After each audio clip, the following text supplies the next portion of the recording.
Hey, it's your guy Tyrrell back with the interviews. Manchester United, Newcastle, Rafa Benitez, Jose Mourinho. Would Paul Pogba regain his form? Would Alexis Sanchez and the Manchester United attack finally get things going up front and scoring goals for fun? How about Newcastle? Shelvey and Diame look great. Would they be able to build on their performance against Crystal Palace last week and go and get 3 points against Manchester United? Would Newcastle be safe this season? Is this the turning point for them? A game against Manchester United where they could gain all 3 points? Don't worry. Here at the interviews, we've got you covered. So on this edition of the interviews, I'm going to break down Newcastle against Manchester United.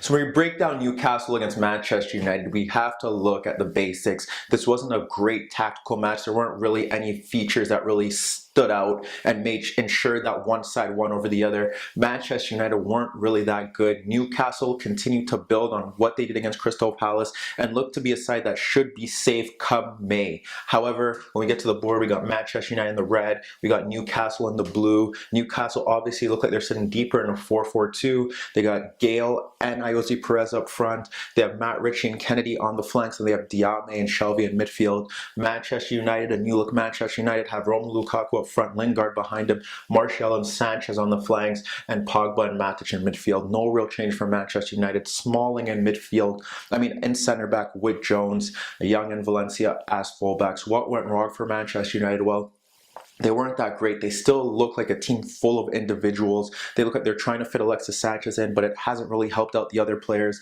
Paul Pogba was basically invisible throughout. Didn't really offer anything. Lost the ball on several occasions. His form hasn't been great lately. Perhaps he's finally getting tired of playing in a 4-2-3-1. It hasn't been working for him. It doesn't fit his skill sets to maximize his talents, but United have to do what they got, and he did not play well here, and he got taken out of the game around the 65th minute mark. He wasn't happy, and that was key. Matic also didn't really get a chance in the game where Pogba was a bit higher and trying to find space to get on the ball. They had Perez and they had Dwight Gale sit in between them, try to ensure they didn't get the ball. At times they did push forward and try and press, but for the most part they're trying to deny Matic time on the ball, and it feels like that's a key theme that teams are trying to do to stop Manchester United, where Matic had a lot of time and space to get on the ball at the earlier stage of the season. Now he looks sluggish. He looks like he's not willing to find those spaces to get onto the ball, and he's struggling to get onto the ball, and with him not being able to build forward, United have struggled in that aspect.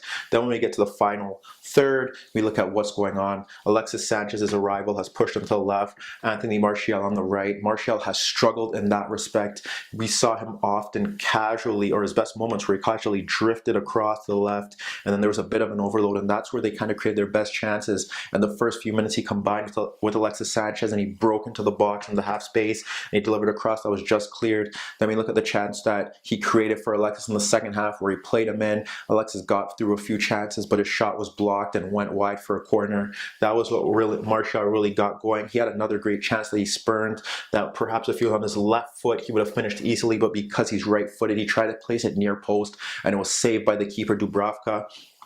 And then when we look, basically one of the key aspects or the key elements to United's great play was Romelu Lukaku up front. He did very well. This was probably his best performance in a Manchester United jersey. He was drifting deep. He was linking play. Look no forward. There was a time where he got the ball from the left, he got the ball from deep, played a sweeping diagonal to Alexis Sanchez on the left, who zipped by Yedlin, who struggled throughout the game, had no idea what to do with the pace of Alexis Sanchez or the skill set of Alexis Sanchez, broke into the box, possibly should have played it into Lukaku earlier, hesitated because he didn't catch his balance, played it back to Lukaku, didn't get his good shot off. We look at another chance where Lukaku dropped deep, played the ball back, and that led to Matic bringing in Martial behind the lines, and that's what set him free for that opportunity. He didn't get a chance. The other thing was that while Lukaku's link-up play was superb, he was also drifting and spinning into the left channel. He did that as well on one occasion where he got into the ball, spun across, got into the left channel, picked up the diagonal, played a sweeping cross for Martial, breaking into the box, unmarked, nodded it over the net. We look at another chance in the second half where he got the ball between the lines after it ricocheted off Matic, and I think Shelvey or Diame sprayed into him here. He gets in the box in the second half. He gets it between the lines, drives free, plays a reverse pass into Sanchez, and that led to Sanchez rounding the keeper, not really gaining his balance, then having a shot with an open net blocked. Lukaku was doing it all. He was dropping deep to link play. He was spinning into the channels to create chances. He was getting to the box, but the service wasn't there for him to finish off the job. This was a positive aspect for Manchester United. Lukaku was superb in that role. Lingard, on the other side, struggled to really get into the game. He made some good diagonal runs into the channels there. He dropped deep, but he never really got the best out of him. And United, although they weren't that great, they had some of the better chances throughout the game, but they just never really had a consistent spell of play. It was very sloppy. It was very individualistic. And when we look at what Newcastle did, simply just staying compact.